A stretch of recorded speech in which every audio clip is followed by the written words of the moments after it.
Selamat pagi, salam sejahtera, salam sehat. Saya Dr. Gigi Trisnawati M.Biomed. Saya merupakan salah satu tenaga pengajar di mata kuliah Blok Eksodonsia dan Bedah Oromaxilofasial Kedokteran Gigi, Fakultas Kedokteran Universitas Sriwijaya. Saya akan menyampaikan video pengajaran yang merupakan pernyataan diri dosen sebagai wujud tridharma perguruan tinggi yang dikenal PPD UKTPT bidang pengajaran. Pada video simulasi pengajaran saya akan menyampaikan tentang metode pencabutan terbuka dan tertutup. Materi saya merupakan salah satu materi yang diberikan pada blok eksodonsia dan bedah oromaxilofasial. Materi ini merupakan materi wajib yang diberikan kepada mahasiswa S1 Kedokteran Gigi, Fakultas Kedokteran Universitas Sriwijaya, di mana mata kuliah ini mengampu 2 SKS selama satu blok pada blok 10, yaitu blok bedah oromaxilofasial. Satu skenario tutorial dan juga terdiri dari 2 tatap muka, yaitu pertemuan pertama membahas 7 jam dan pertemuan kedua membahas sintesis yang dilanjutkan dengan sidang pleno. Sidang pleno akan diadakan setelah 2 pertemuan tutorial untuk menyamakan sintesis dari semua small group discussion.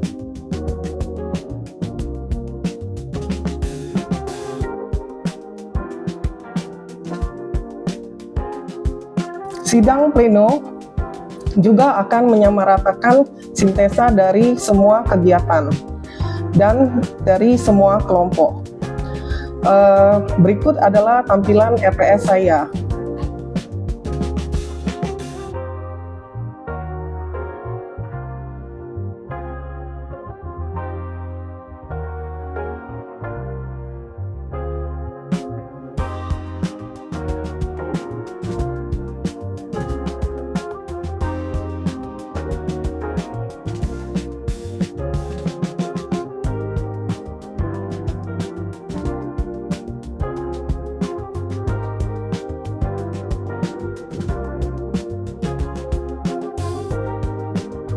Adapun capaian pembelajaran yang ingin dicapai pada materi saya adalah mahasiswa mampu menguasai konsep dasar, prinsip eksodonsia dan bedah oromaxilofasial.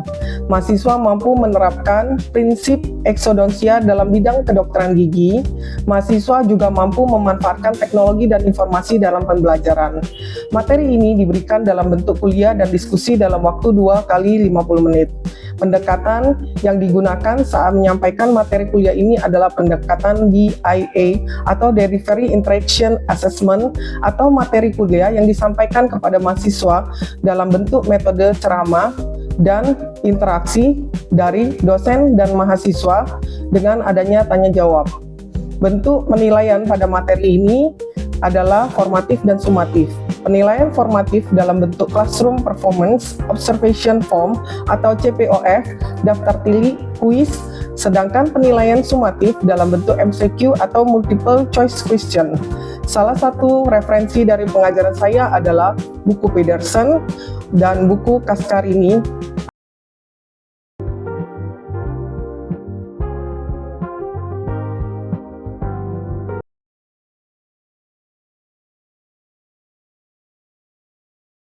Berikut materi dari video simulasi saya.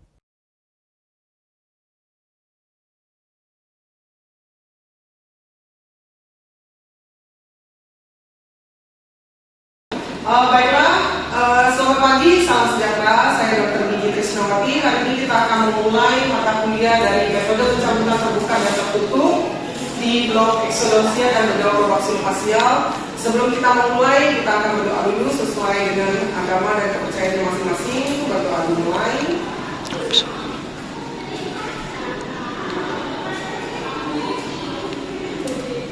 Baiklah, berdoa selesai. Nah, pencabutan gigi-gigi ini terlihat simpel, tapi kita harus mempunyai persiapan yang matang.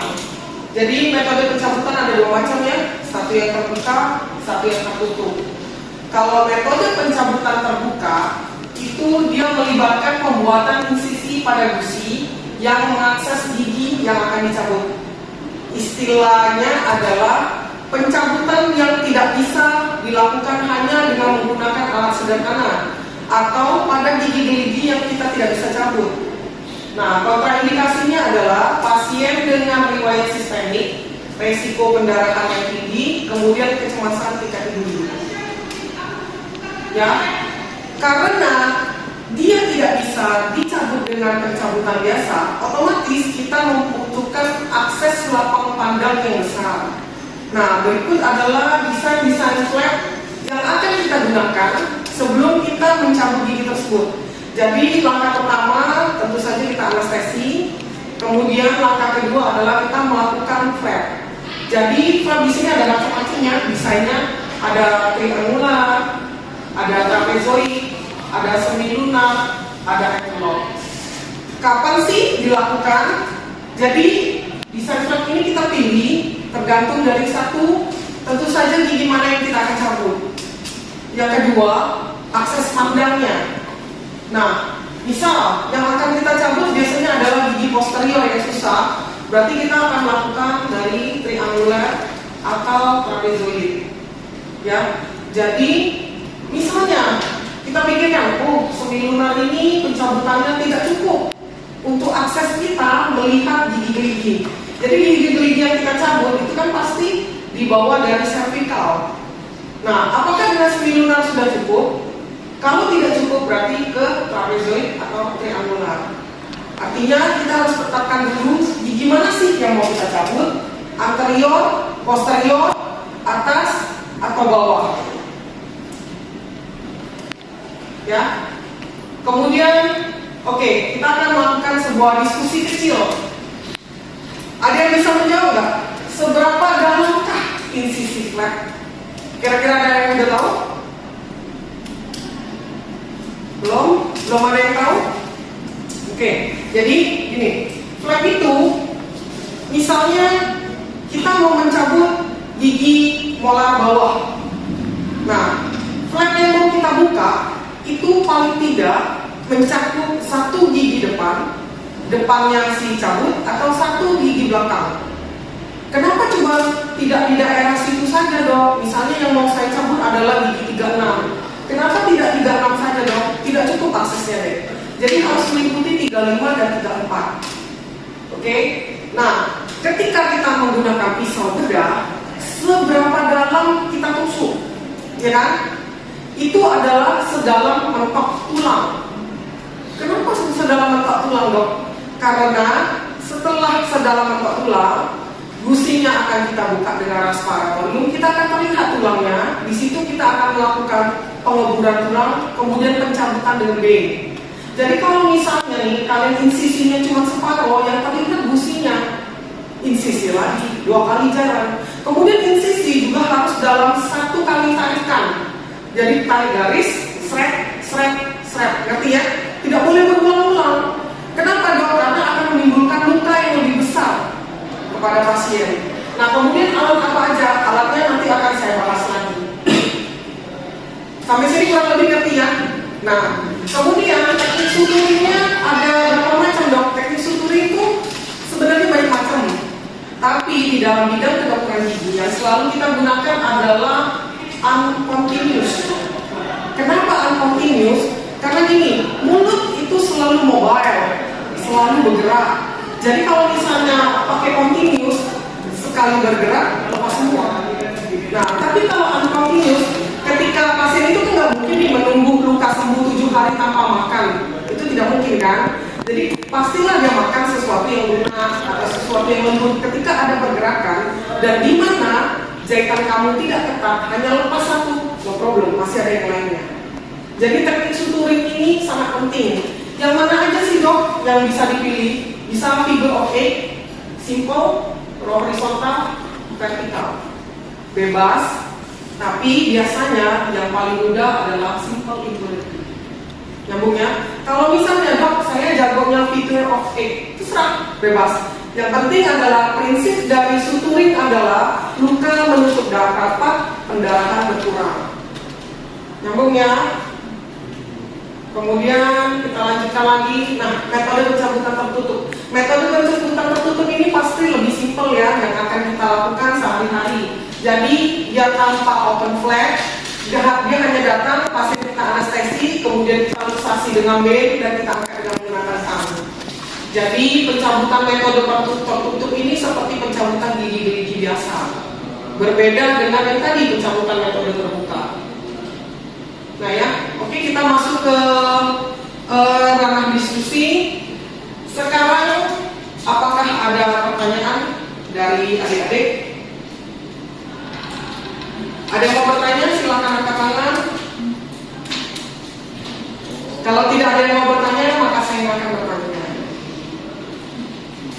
Ya, silakan sebutkan namanya.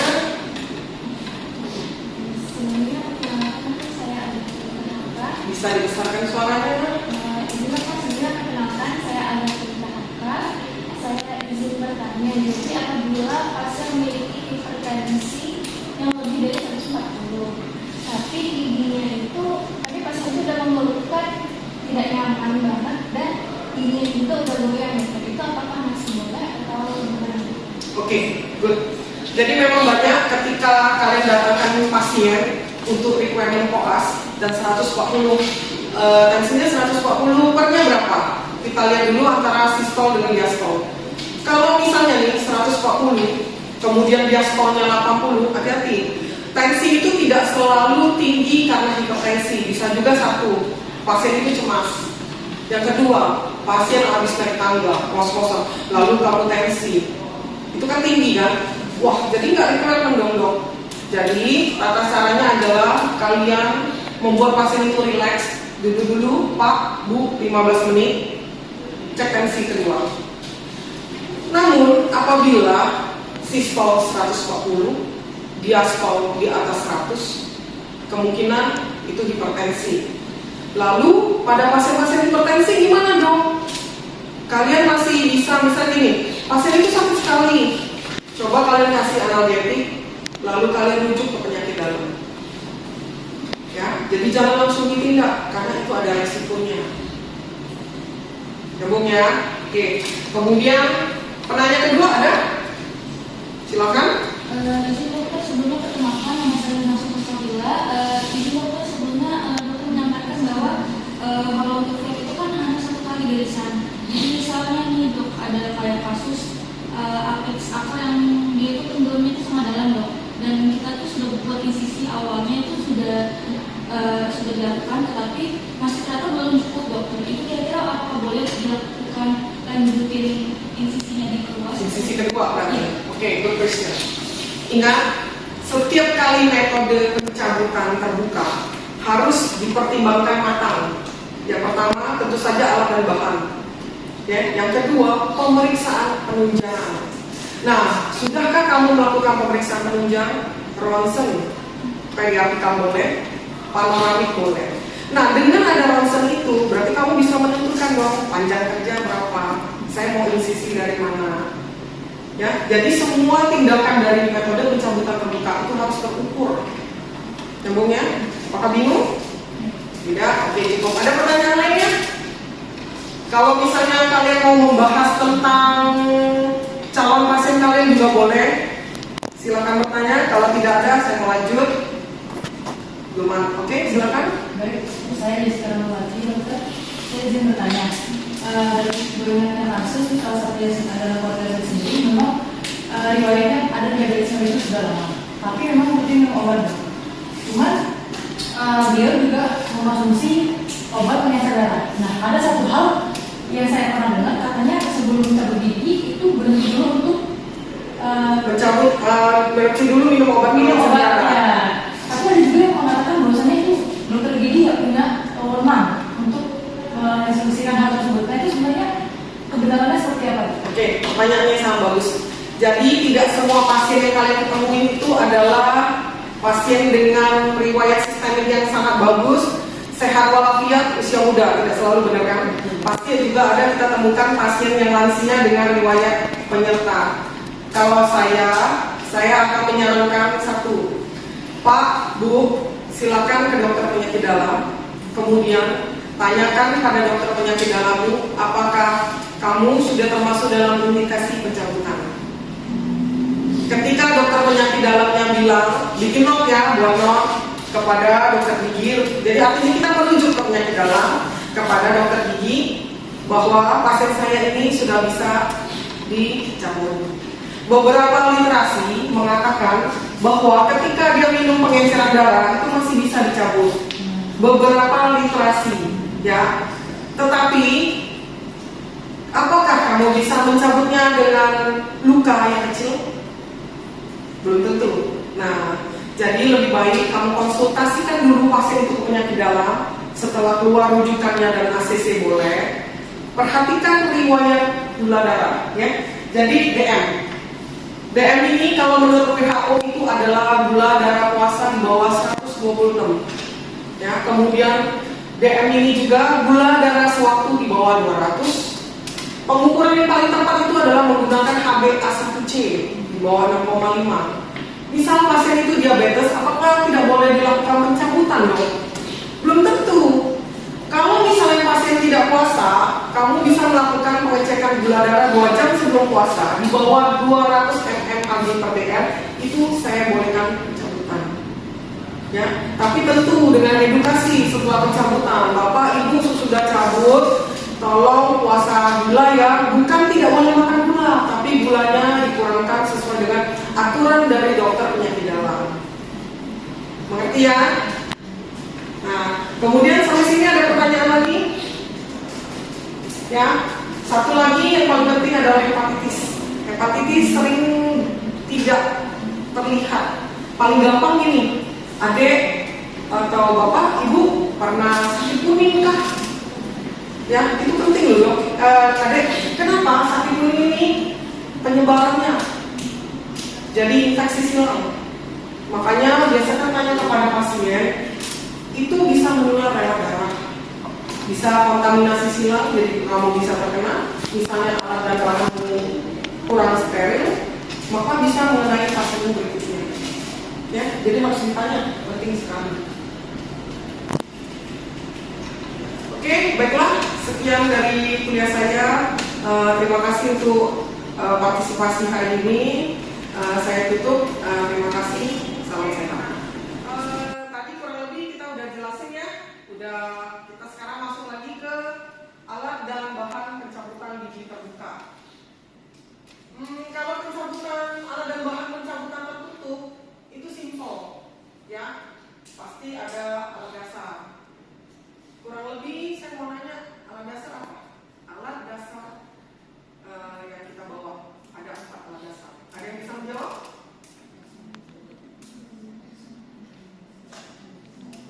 Kaca mulut, oke. Pinset good, sonde, ekskavator, ya. Jadi kalau misalnya ditanya alat dasar, pasti 4 itu harus keluar. Artinya, ketika kalian memeriksa pasien, alat dasar ini harus ada. Otomatis dengan bahan perintirannya seperti apa? Alkohol, kemudian cotton pellet, kemudian cotton roll, itu harus ada. Ya. Nah, kemudian apa yang membuat pencabutan terbuka ini spesial? Dia ada tambahan blade dan scalpel. Blade, pisau bedah. Jadi kalau misalnya pisau bedah itu masuk dalam diskusi, saya akan nanya. Misalnya saya suka iseng, Dek, kalau pisau bedah itu nomor berapa? Bingung? Kakak-kakak ada yang bisa jawab? Pisau bedah nomor berapa? Nomor 15. Oke, pisau bedah nomor 15. Kenapa dok pisau bedah nomor 15? Karena bentuknya, modelnya untuk menyesuaikan. Jadi pisau bedah itu macam-macam ya. Ada 13, ada 15, ada 16. Kemudian scalpel juga beda-beda. Ya.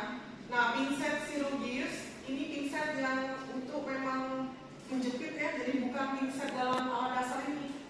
Pinset yang berbeda. Ya, gunting bedah, rasparatorium. Nah, rasparatorium ini jadi misalnya tadi kan desain flap ya. Kalian mau melakukan desain flap, otomatis blade itu kalian masukkan ke dalam gagang dari blade. Oke. Nah, setelah kalian desain flap, kalian sisi, kan mau dibuka nih. Bukanya itu pakai rasparatorium. Nah, dibuka. Kemudian mungkin ada satu yang harus ditambahkan pembuka mulut. Ya, jadi pengerjaan pencabutan terbuka perlu asisten. Minimal 2 orang, mau 3 juga boleh. Artinya harus ada asisten kotor dan asisten bersih. Kalau asisten bersih, dia akan membantu kita untuk suction, kemudian membuka lapang pandang, membuka mulut, ya, ngerti ya. Nah, kemudian setelah itu kalian buka nih, wah tulangnya tajam dong. Kan di dalam gigi itu ada tulang dong, benar gak? Jadi kalian harus juga mempersiapkan bulu tulang dengan low speed. Jadi tulangnya kalian buat dulu sampai terbuka, ya. Burnya itu harus pakai irigasi, ya. Kenapa panas? Nah, irigasinya apa dong? Irigasinya air salin, karena dia yang paling isotonis dengan tubuh kita. Aquades boleh nggak? Ya boleh. Chlorhexidin, karena chlorhexidin boleh, tapi saya lebih menyarankan air salin. Kenapa? Karena chlorhexidin dia juga bisa mengiritan, ya. Nah, jadi sudah dibur, tulangnya sudah terbuka sampai lapang pandang, tetap kita gunakan lagi, balik lagi B atau elevator. Diungkit, sambil diungkit, sambil diirigasi, sambil suction, ya. Sudah terangkat keluar nih. Setelah terangkat keluar, cek adakah tulang yang tajam. Ceknya pakai apa dok? Palpasi. Nah, kalau masih ada tulang yang tajam, berarti kalian harus haluskan. Ya, sudah dihaluskan, irigasi lagi. Jadi irigasi itu selain mengurangi panas dari bulu tulang tadi dengan low speed, juga untuk menghilangkan debris-debris. Ya, jadi debris-debris itu setelah kalian semprot, dia akan keluar sambil disuction. Setelah menurut kalian tidak ada tulang yang tajam, tidak ada debris sisa pengaburan tulang, berarti kalian bisa mulai melakukan suturing dan penjahitan. Ya, jadi tadi misalnya lukanya gini, di center kalian trapezoid, kalian tutup, kalian katupkan, ya kan di formasi itu. Kemudian kalian pegang, ya, baru dilakukan penjahitan. Oke, coba kita sambil membayangkan kalau dia flapnya trapezoid, berapa jahitan sih? Berbentuk trapesium kan? Berapa jahitan ya?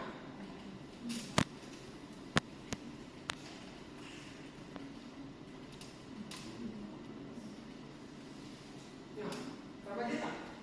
Kalau dia trapezoid.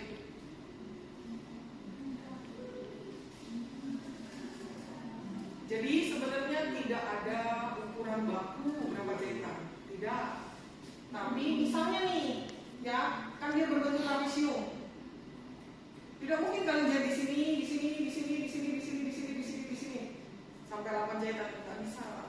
Kursinya sobek. Ya, yang pasti kalian pikirkan gimana caranya dia menutup rapat. Jadi mungkin 1, 2, 3. Mau 4 boleh dong? Boleh. Yang penting rapat. Jadi tujuan dari penjahitan ini yang pasti untuk mencegah pendarahan, betul kan? Kemudian soketnya itu tidak terlalu besar, karena kalau soketnya besar, pasien makan itu akan terjadi infeksi makanan. Ya, nah infeksi makanan itu nanti mulai kita khawatirkan terjadi komplikasi pasca pencabutan. Nah itu yang kita lakukan. Ya, kemudian untuk penjahitannya gimana dok?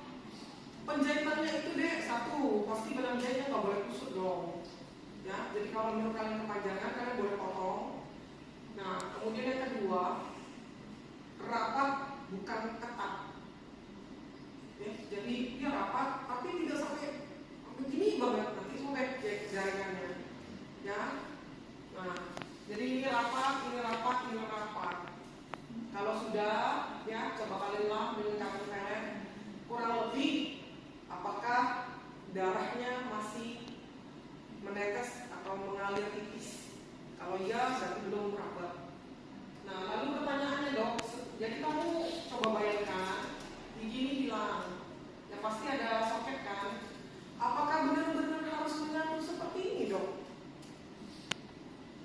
paling tidak kalian mengembalikan businya ke tempatnya, kemudian ini tertutup rapat. Jadi kalau memang tidak bisa sampai begini tertutup, ya udah nggak apa-apa. Yang penting dia rapat, menghentikan pendarahan, menutup celah soket. Kalau dia sampai rapat begini banget, kan busi kita akan terjadi peregangan, sobek nanti di bawahnya. Ya, sampai sini ada pertanyaan lagi? Masih bingung? Nah, kemudian kalau misalnya flap yang lain bagaimana dong? Untuk flap semilunar kurang lebih sama. Jadi kalau misalnya dia semilunar, berarti yang kalian kerjakan di sini, di sini, di sini, kemudian di sini juga. Ya. Nah, kalau sudah, nanti kita akan bahas diskusinya lebih lanjut ya. Baiklah, terima kasih. Sekian kuliah kita hari ini. Sudah.